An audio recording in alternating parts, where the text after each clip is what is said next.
aleykum wa rahmatullahi taala wa barakaatu. kon ñuy sant bu baax sëñ Saliou Gueye ci bunt boobu mu ñu andil ci bis bi nga xam ne ku xool jataay bi xool nit ñi xool xam ne tey bis bu ràññiku la ndax bis la boo xam ne l'islam du ko fàtte mukk. bis la boo xam ne l'islam am na ci ndam lu rëy loo xam ne kenn dootu ko fàtte ba keroog ñuy lem dénd bi. tey nag mooy fukki fan ak juróom-ñaar ci weeru shahru Ramadan. muy bis bi nga xam ne ci la julliti xare woon ci la lislaam njëkk amee ndam lislaam xare na fi xandax lislaam xare na fi oxot waaye li tax ba bisub tey ña xare woon badar tur woowu topp leen te du fa jóge mukk mooy wane kon looloo waral tey jii ñu fas yéene dundal ko mu ne fan ndax bis la boo xam ne ci la suñu borom toroxal seytaane ci la wane ne doole ci suñu borom rek la nekk ci la wane ne ad-durru wa nafu min ar-rahmani laysa min al-bidan wa sudan kon bis na boo xam ne l'islam jëpp dañoo fas yéene di ko dund di ko taqamtiku rawatina fii ci Touba nga xam ne l'islam dund na fi am na fi ndam Serigne Touba it yàgg a jàngal nit ñi ne leen yéen xam leen ne saaba yi ñooy seen ay baay ci diine loolu kon ñooñ ca xare woon ñooñu l'islam di sargal tey ñoom la l'islam di fàttaliku ndax fu l'islam di àgg ñoo ko fa àggale sëñ Lamine. di ziare bokki jullit yëpp di ziare bokki taalibe yi di ñaanal Cheikh Mouhamadou Mountakha mu yàgg fi di ànd ak wér waaye di ko ndokkeel nag moom itam ci bis bu tedd bi di bisu Badar ni nga ko waxee bis la boo xam ne lislaam Serigne Touba wax na ni bi xare bi jàllee amatul lu lislaam di wane ci lu mu mën ak fu mu toll ak fu mbiru suñu borom war a mën a àgg bihi ganina lil jinaan an ghazwatin wa an hawaan bihi lana taaba zaman maa xabool li xidami di bis boo xam ne la ci sahaaba yi defoon maanaam patrimoine la valeur la ndono la goo xamante ni dañ koy fàttaliku ab jullit fu mën a nekk gis ñoo xam ne lislaam jaral na leen gis ñoo xam ne seen bakkan des ci ngir baatu yàlla suñu borom jóg jaral na leen gis ñoo xam ne sopp yonente bi sallallahu alayhi wa sallam jaral na leen ñu shahid ndax noonu rek la leen sëriñ bi taggee di ñoo xamante ni tanazahul mawta maha wal kullu minhum shajoha yabghi liha aw yusraha li hubbi maahil xumami di ñoo xam ne kon sopp yonente bi sallallahu alayhi wa sallam moo waral ñu nangoo tegoo coono yooyu Sëriñ Tuubaa mi nga xam ne it moom la suñu boroom def muy liggéeykat yonente bi sallallahu alayhi wa sallam fam leen tegoon ñoom ahlu badrin nam leen jàppee woon xemmem def gu mu amoon ci bokk ci ñoom tax na ñu xam ne seen daraja ju kawe la ndax ñu ngi fàttaliku ne bisam bu tedd bii di màggal gi keroog bi mu koy jaayante ak yonente bi sallallahu alayhi wa sallam bi mu leen gisee ñu ànd ak moom itteem yëpp mooy bëgg ci bokk kon loolu firndeel na seen daraja ak seen taxawaay fu ñu toll waaye muy ñoo xam ne it ñu Sëriñ Tuubaa delloo njukkal la ñu Sëriñ Tuubaa bàyyi xel lañu xasidaam yu mag yëpp yi muy taggee yonente bi sallallahu alayhi wa sallam la mu ne woon aya xaadimal muxtaar laa tansa sahbahu fa man yansahum fal madhun mu xattawu waaye ahlu badri def leen ci beral seen xaasu bopp beral leen ci seen cëru bopp jazbul xuluub mawaahibu naafi miimiya xasida yu yëpp day wone seen njàmbaar ga ñu defoon di ko indi nag ngir bëgg maam ñu dundalaat ko ni muy nettalee xare bi ni muy indee njàmbaaru saaba yi tàmbalee ko ca seen ngor gu mag ga ñu defoon ca miimiya wa baxadama saawuru jaaw bi mu ba ñu gisee muhaajir ak lansaar waxante waaye la ñu waxoon kenn ku ne ci ñoom ba mbir yi teewee wane nga ngor wane njàmbaar wane ak jullit goo xamante ni la nga waxoon fecceekul benn saa waaye bi xare bi ñëwee it xam nañ ci dëgg-dëgg seen jàmbaar yow ma taxaaru fi rijaal yow ma ridaa wala jëm nee na it ba xare bi takkee amul lenn lu dul ñu gis ne pënd bi jóg na roofuloo bi am na diggante jullit yi ak kàccoor yi waar mahal biir wal armaahu baynahuma xattal xubaaru ilaa nax wi sama xatama kon tàmbali na ca léewtoo ba tàmbali ba ñu jógee mënatu mu nawar kaddu yi ñu waxante ci yoon wi bi ñu ñëwee ci xare bi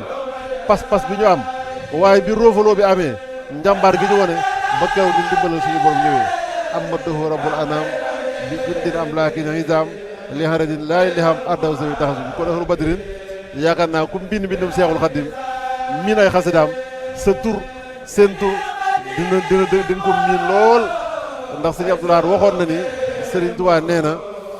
ay waxtaanam ci njaarim nee na weesul woon laa ilaha illallah muhammadu rasulullah ahlu badrin jundullahi nee na ba ñi nga xamante ni ahlu badrin jundullahi ñi nga xam ne miinoon nañu jataayam nee na miinoon nañu ci aw làmmiñam ahlu badrin ba jàpp nañ ne bu ñu gënee dañuy dajeek ñoom ngir waxtaane gu leen sëñ Tuubaa daan waxtaane ak itam njukkal lu mu leen delloo ci fànn yu bari. jërëjëf sëñ Lamine tudd nga baat yu bare jëmale ko ci saaba yooyu jëmale nga baat yu bare ci ñooñu nga xam ñoo ànd ak yonent bi waaye baat bi ci gën a ràññi ko mooy njàmbaar ndax booba lislaam njàmbaar la soxla ñoo xam ne jalal leen seen bakkan ñoo xam ne ba ñuy dem ca xare ba xare ñu ñu woon tanazawoon mawta maa ñoom ñëpp dañ doon xëccoo jëm ci dee ndax xamoon nañ ne suñu borom mooy ki nga xam ne lu mu waxanteeg nit lu yàgg-yàgg-yàgg di nga dajeek moom ndax moom la mu waxante woon ak ñoom mooy jaahidul kufaar wal munaafiqiin xeex leen ak yéeféer yi donte xam na ni ñoo leen ëpp doole waaye keroog la ngëm dekki keroog la dogu dekki keroog la ñu xam ne ku jaayanteeg suñu borom booye boo wóolu ko ndax boo waxee li nga def boo defee li nga wax suñu borom dina def li mu wax ndax moom kat wa man awfaa bi ahdihi min allaahi kon keroog ba ñuy dem xam nañ ne ñi ñoo leen ëpp fuuf xam nañ ne ñi mat nañ junni ñoom ñetti téeméer ak fukk ak ñett la ñu woon suñu borom def ñu am dogu goo xam ne li ñu waxanteeg yonent bi dara du ko dindi ndax sëñ bi moo wax ne sëñ Abdou Lahad daf ñoo jàngal ne xare bi de li muy baax li muy doon njëgg loo xam ne dañ ko waroon a xëccoo ji sax waaye xeex la woon ngir ihlaa kilmati ngir yëkkati baatub yàlla ndax suñu borom mooy ki nga xam ne kuy fexe wallaahu xayru maakiriin def na pexe moo xam ne ngir seet julliti ndax li ñuy wax dëgg la ci ñoom ndax li ñu wax jaaral na leen ndax bu yëf yi tàngee du ñu dellu ginnaaw mu wan leen ne am na njëgg moo xam ne waa Abu Sufyaan a ngi koy jiital jóge Sham jëm Makka ñoom seen yitte yëpp moo doonoon liñ naan représailles ndax daj nañ ca Makka loo xam ne génne nañ fa génneel moo xam ne ndigal rek a tax ñu dem ba ñu demee it xam nañ ne wàcc nañ ginnaaw lu bare waaye ñàgg-ñàgg xol amoon nañ ko ngir suñu borom wan leen ne lislaam ak ñëw ci kanam ndax loolu ñuy def yëpp njàmbaar la goo xam ne li muy baax boo ko jooyantewul ci yàlla day mel ne njàmbaar la amul njëriñ moo waral ba ñu jógee ngir dabi njëgg li suñu borom def njëgg li rëcc waaye dem nañ ci xare bi mënatu ñoo dellu ginnaaw ngir rek seetlu ndax dëgg la ci ñoom lañ wax ne ñoom kat jaahidul kufaar wal munaafiqiin gi leen wax danañ ko def li ñu wax ne inna laa ishtara minal mu'miniina anfusahum wa amwaalahum wax nañ ne jaay nañ suñu borom seen bakkan ak seen alal ngir bi anna lahumul janna ngir àjjana danañ ko def ndax lislaam lu mu la dig li muy baax boo ko jëful doo dajal nga war dajal looloo waral bañ demee ci xare ba ñoom ñëpp ñu doon loo xam ni moo tax ñoom ñëpp biñ demee ci xare bi dañoo takku dañoo def yitte dañoo def pastéef ngir rek la nga xam ne moom lañ waxante woon ak yonent ñu mën koo def waaye am nañ ci mbetteel loolu ndax laata xare bi jeex alfun baadaru jeer fan ñetti junniy malaaka wàcc nañ yoo xam ne kii kenn ku ci ne mënoon naa lijjanti xeex bi waaye suñu borom mooy dimbalee noonu ndax li adadin laa li am fi mu teg yonent bi moo tax du ko yónnee lu tuuti da ko yónnee ñoo xam ne kenn mën naa lijjanti xare bi ñu def ko faagaagal yéeféer yi l'islam am ndam loolu topp ñu ba bisub tey moom la ñuy màggal tey ji sëñ Lamine. jërëjëf sëñ Mansour muy ñoo xam ne doy na rek seen daraja mboolem ñi nga xamante ne teew nañu keroog ca barab boobu suñu borom toppatu leen dara yow mu bii xad xafara zunubu man xad hadara xitaaluhu rabbul wara kabiratan kalama bi waaye xame nañ ci it taxawaay yonente bi sallallahu alayhi wa sallam akuk mën a jàngaleem ndax xare bi moom rek mooy ki ko gañe ndax newul ci ginnaaw newul ci weti ci digg bi la ne xat xaama xayrul basari wasta xiyaari sumari ñu ko wër ci wet gu ne ay gaay yu baax lañu waaye de jàngal nañu ci xare boobu wàkkiru ci suñu borom jàngal nañ ci xare boobu toroxlu jàngal nañ ci xare boobu yaakaar yàlla suñu borom jàngal nañ ci xare boobu wóolu yàlla suñu borom ndax guddi gépp mi ngi fanaane naan yaa xayu yaa xëyum tàllal suñu borom ay loxoom waaye moo ne de ki doon def loolu xamoon na lépp ndax ci guddi gi am na leen lu mu àndal ci sahaaba yi di leen woon ne leen ñi leen gën a sonal ci waa Màkka gën leen a indil jafe-jafe ci liggéey bii may woote di lislaam suñu borom xamal na ma fii ne kenn ku ne ci ñoom di nga faatu suba ku ne mu dem ba barab bi ngay tëdd mu joxoñ ko ne barab yi ngay tëdd waaye ak li muy xam loolu lépp nag terewul muy wàkkirlu di ñaan yàlla suñu borom ba ni xare bi jeexee nag suñu borom defal ko lim ci bëggoon muy xare boo xam ne bi mu jàllee sëñ bi nee na doy na sëkk l'islam ci ak yëkkatiku ba faw doy na sëkk ñu gis ne baatu yàlla suñu borom yëkkatiku na te dootul suufee. Rappeler les circonstances particulières que nous sommes en train de vivre. Aujourd'hui, c'est le 17e jour du mois lunaire de Ramadan et ce jour est particulier parce qu'il s'est passé un événement particulier en ce jour. C'est cette victoire éclatante, c'est cette victoire majuscule, c'est cette victoire que les musulmans ont eu le jour de la bataille de Badr. Un combat qui n'était pas gagné d'avance parce que les musulmans étaient 313, les mécréants étaient 1 millier et la différence numérique augurait une défaite cinglante. Mais n'empêche que les musulmans ont fait preuve d'une loyauté vis-à-vis de leur Seigneur parce qu'en apparence, c'était un combat pour aller récupérer une caravane parce que le prétexte, c'était cette caravane qui était partie de Syrie et qui devait aller à la Mecque et que les musulmans ont voulu récupérer, tendre un guet-apens pour récupérer la marchandise en représailles de tout ce qu'ils ont perdu à la Mecque. Mais Allah, dans sa science, Allah, dans sa manière d'éprouver les musulmans, en avait fait un combat non pour récupérer une caravane, mais pour élever la voix de Dieu. Dans Mimi, le cheikh dit que c'était pour élever la voix de Dieu que ce combat a eu lieu. Et quand les musulmans sont arrivés sur le théâtre des opérations, ils ont senti qu'ils ne pouvaient plus reculer. Mais Allah avait un secret bien gardé par rapport à cela, parce qu'il voulait éprouver les musulmans, parce que l'islam, le principe de l'islam, la sagesse forte de l'islam, la véracité dans l'islam, mais c'est le respect de la parole donnée. On sait que la shahada, c'est ce qui nous fait entrer dans la religion, mais quand on déclare haut et fort allégeance à Allah le Très-Haut, il est certain qu'Allah va éprouver, parce que Allah est celui qui, mieux que quiconque, tient ses engagements. Fa'auha ila abdihi ma'auha, avait dit le Seigneur, mais c'est lui également qui dit qu'il tient mieux que Dieu ses engagements. C'est pourquoi, en ce jour, Allah a pu tester cette loyauté des musulmans. Est-ce qu'ils vont reculer devant la parole donnée? Ils ne l'ont pas fait. Ils se sont battus d'arrache-pied parce que ce jour-là, mais c'était la manière de prouver que l'allégeance qu'ils avaient prêtée avec la sourate 111 du verset 9, où Allah s'est fait céder les biens et la vie des musulmans en contrepartie du paradis. C'est ce qu'ils devaient escompter, mais il fallait payer le prix. C'est pourquoi eux aussi sont allés dans la bataille. Ils sont allés, mais il y a eu également ce secours providentiel d'Allah qui a envoyé 1000 anges, 3000 anges qui ont fragmenté les mécréants et la victoire est éclatante. Aujourd'hui, l'islam s'en rappelle encore. Merci Seigneur Mansour. On se rappelle d'un jour très symbolique. Un jour qui est un patrimoine pour toute la Oumma islamique. Cette victoire éclatante de l'islam au 17e du mois lunaire du Ramadan dans sa confrontation avec l'oligarchie maquoise. Un combat qui a été relaté par le Coran, qui nous rappelle les péripéties. Et derrière les enseignements de cette confrontation ultime, nous voyons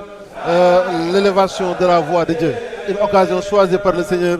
pour neutraliser éternellement l'infidélité et également promouvoir l'islam à des niveaux jamais atteints. Nous voyons également au niveau toujours de cette rencontre, de cette bataille, des symboles de l'attachement des compagnons, de leur engagement, de la fidélité au pacte d'allégeance qu'ils ont signé avec le prophète Mohammed, paix et salut sur lui, mais également de cette bravoure, d'ailleurs que Cheikh Ahmed Bamba a loué dans plusieurs de ses classiques, de ses poèmes. On se rappelle de la partie qui leur est consacrée dans Jazboul Khouloub, l'adresse des cœurs. On se rappelle de Mouahibou Nafia, les dons du profitable. Il y a également Mimir. Et dans beaucoup de ses écrits où il revient sur cette bravoure légendaire qui sonne aujourd'hui comme un patrimoine pour toute la Oumma islamique. À travers ce combat de Badr, nous voyons l'engagement des compagnons. Nous voyons également leur adhésion à une cause. Mais nous voyons également une bravoure qui dépasse les bornes. Des gens qui n'ont pas eu peur devant la mort. Qui, comme si on pouvait le dire, cherchaient également ce martyr dans l'objectif d'impétrer l'agrément de leur Seigneur. C'est pourquoi Cheikh Ahmadou Bamba a toujours eu en ligne de mire ses compagnons, que l'islam et le Coran ont élevé à des degrés jamais atteints. C'est pourquoi dans sa mission au service du prophète Mohammed, paix et salut sur lui, l'ambition première qu'il a toujours nourrie, c'est d'être compté parmi ses compagnons inséparables de l'envoi de Dieu. C'est d'ailleurs l'essentiel du discours du dialogue, de l'entretien qu'il a eu avec le prophète de l'islam, paix et salut sur lui, dans sa retraite spirituelle de sa mosquée de Dar Khoudoss. Et il dit que malgré les difficultés, malgré le découragement, malgré cette impossibilité de faire partie de cette faction, il a réussi. Shahid lillahu bi anni wahidu min ahli badrin. Dieu est témoin que je suis un des compagnons de Badr. Et en plus, il a même assimilé ses écrits à l'instar de ces flèches et des lances que ses compagnons ont utilisées pour élever partout la voix de Dieu. Donc nous sommes en face d'autorités, de personnalités qui sont des icônes dans l'islam et qu'aujourd'hui, leur acte de bravoure, leur acte de foi, leur acte également de rappel,